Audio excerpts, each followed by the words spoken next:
Find the settings for unconfigured apps. Sign in to your Google Admin Console and go to Menu, Security, Access and Data Control, API Controls. Click Settings.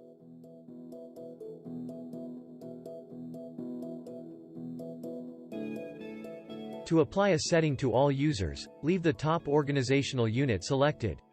Otherwise, select a child organizational unit.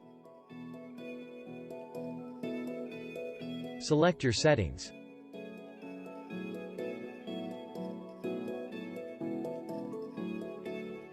Click Save. Changes can take up to 24 hours but typically happen more quickly.